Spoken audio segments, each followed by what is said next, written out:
Em seus passos, o que faria Jesus? Capítulo 25. Fazia 3 meses que, num domingo cedo, o Dr. Bruce havia falado do púlpito sobre o novo discipulado. Foram 3 meses agitados na igreja de Nazaré Avenue. O reverendo Calvin Bruce nunca tivera consciência da profundidade dos sentimentos dos membros de sua igreja, e confessou com toda a humildade que o apelo que fizera havia encontrado uma receptividade bem acima da esperada entre homens e mulheres que, a exemplo de Felícia, ansiavam por alguma coisa na vida que o modelo tradicional de igreja e de comunhão não lhes podia oferecer. Mas ele ainda não estava satisfeito consigo mesmo. Não podia falar sobre o sentimento que trazia no peito, nem sobre o que o levou a finalmente tomar a atitude que tomou, para grande espanto de todos os que o conheciam, sem estabelecer a relação que isso guardava com uma conversa que tivera com o bispo naquele momento da história do compromisso da igreja de Nazaré Avenue. Como da outra vez, os 2 amigos estavam na casa do Dr. Bruce sentados em seu escritório. "Você sabe por que vim aqui esta noite?" dizia o bispo depois de terem conversado sobre as consequências que se podiam esperar para as pessoas que haviam assumido o compromisso na igreja de Nazaré Avenue. O Dr. Bruce olhou para o bispo e balançou a cabeça negativamente. "Vim para confessar que ainda não cumpri minha promessa de seguir os passos de Jesus do jeito que acredito que será necessário. Só assim poderei corresponder aos meus pensamentos sobre o que significa seguir Jesus." O Dr. Bruce havia se levantado e andava de um lado para o outro no escritório.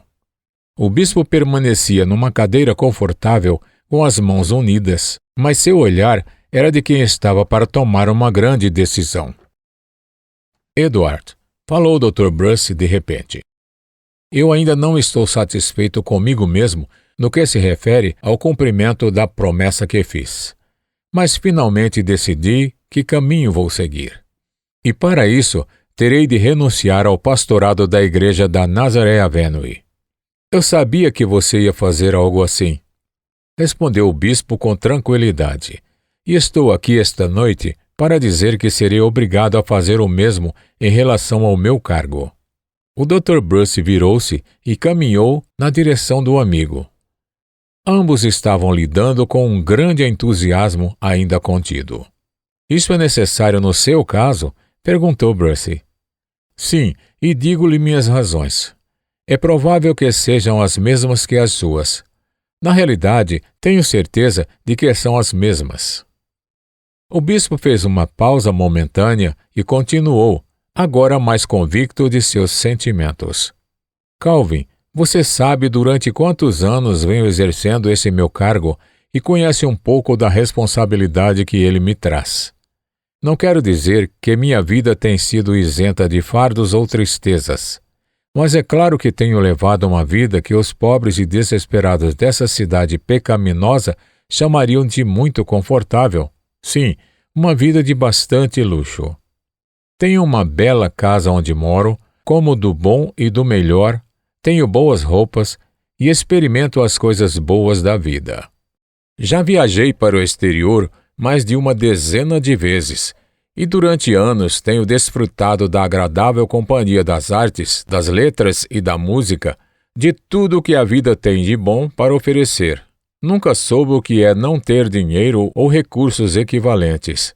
E não consigo silenciar a pergunta que tenho feito nos últimos tempos. O que já sofri pela causa de Cristo? Paulo sabia das coisas que haveria de sofrer por amor a Jesus. A opinião de Maxwell, em Raymond, é bem interessante quando ele insiste em dizer que seguir os passos de Jesus implica sofrimento. Onde está o meu sofrimento? As pequenas provações e perturbações em minha vida clerical não são dignas de ser mencionadas como tristeza ou sofrimento. Em comparação com Paulo, com qualquer mártir do cristianismo ou com os primeiros discípulos, tenho levado uma vida cheia de luxo, pecaminosa, fácil e prazerosa. Não consigo mais suportar essa situação. Nos últimos anos, essas coisas que carrego comigo têm se levantado para condenar essa visão do que significa seguir os passos de Jesus. Eu simplesmente não tenho andado em seus passos. Em face do atual sistema eclesiástico e da vida social, não vejo como escapar dessa condenação sem dedicar o máximo da minha existência às reais necessidades do corpo e da alma das pessoas que levam uma vida miserável nos piores lugares desta cidade. A essa altura, o bispo havia se levantado e caminhado até a janela. A rua em frente da casa estava bem iluminada, e ele olhava as pessoas que passavam. Então, virou-se e, muito emocionado, exclamou: Calvin, esta cidade em que vivemos é terrível. A miséria, o pecado e o egoísmo que nela predominam deixam-me o coração horrorizado. E tenho lutado há anos com o pavor que me domina quando penso que seria obrigado a abandonar as benesses de meu cargo e colocar-me em contato com o paganismo deste século. A terrível condição das moças que trabalham fora, o egoísmo brutal da moda e da riqueza de uma sociedade insolente que despreza toda a tristeza da cidade, a temível maldição da bebida e dos jogos de azar, o gemido dos desempregados, o ódio dirigido à igreja por um número incalculado de pessoas que nela enxergam somente construções caríssimas e móveis de luxo a serviço de um pastor indolente e dado a luxos.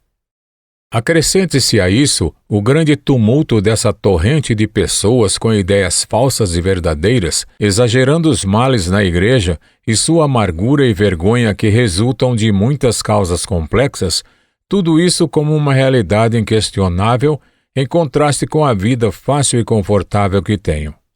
Todas essas coisas me ferem cada vez mais com uma sensação de terror misturado com autocondenação. Nos últimos tempos, tenho ouvido várias vezes as palavras de Jesus: sempre que deixastes de fazer a um destes mais pequeninos, a mim o deixaste de fazer. E quando foi que visitei os encarcerados, ou os que se encontram em desespero e pecado, de um modo que tenha me trazido sofrimento?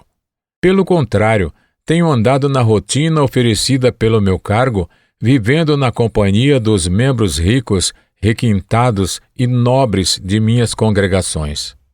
Onde está o sofrimento no meio de tudo isso? O que já sofri por amor de Jesus? Sabe, Calvin, disse virando-se de repente para o amigo, nos últimos tempos tenho sido tentado a me flagelar. Se eu vivesse na época de Martinho Lutero, teria submetido minhas costas a uma tortura autoimposta. O Dr. Bruce estava pálido. Nunca tinha visto nem ouvido o bispo dominado por uma emoção tão intensa. De repente, o recinto ficou em silêncio. O bispo sentou-se de novo e curvou a cabeça. Então, o Dr. Bruce falou: Edward, não preciso lhe dizer que faço meus os seus sentimentos.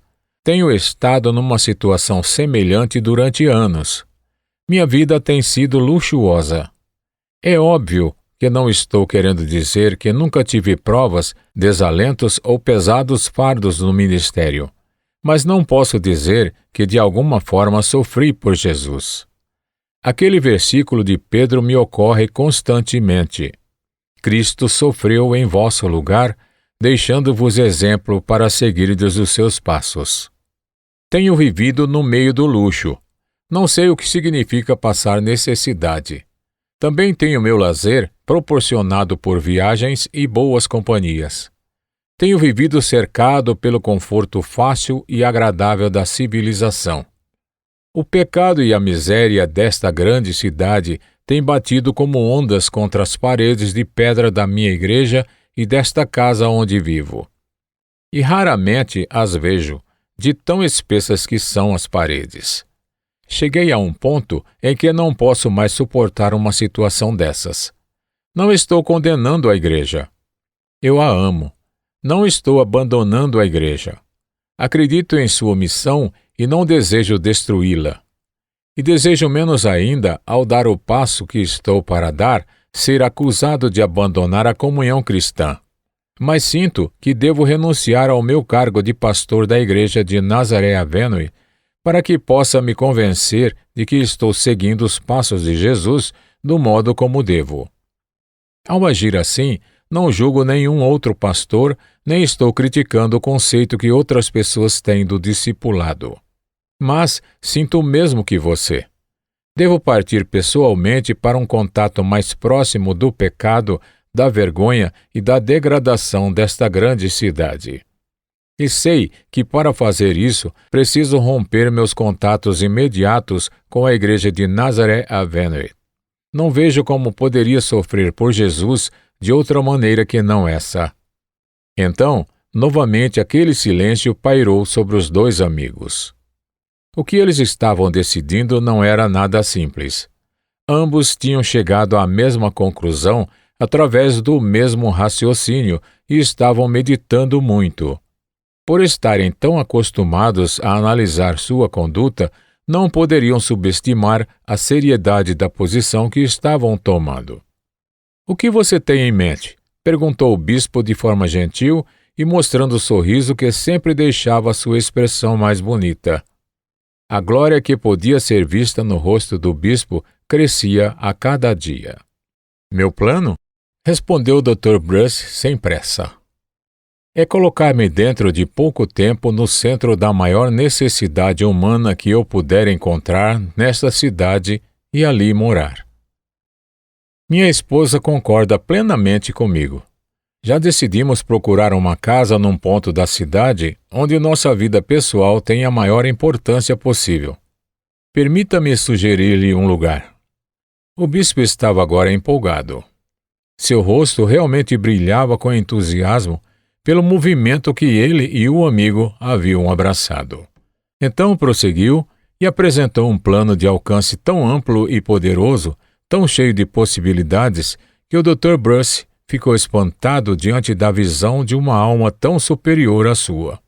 Ficaram conversando até tarde, ansiosos e animados, como se estivessem fazendo planos para uma viagem a algum lugar inexplorado. De fato, depois daquele dia, o bispo disse muitas vezes que no momento em que decidira levar uma vida de sacrifício pessoal, sentiu como se um grande fardo lhe tivesse sido tirado de sobre as costas. Estava exultando de alegria. E da mesma forma, o Dr. Bruce, pela mesma razão. O plano que idealizaram era alugar um grande imóvel, antigamente usado por uma fábrica de cerveja, reformá-lo e morar ali, no coração de um território onde a bebida imperava.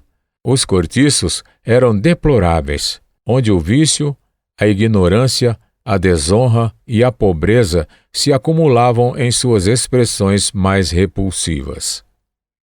Não era uma ideia nova.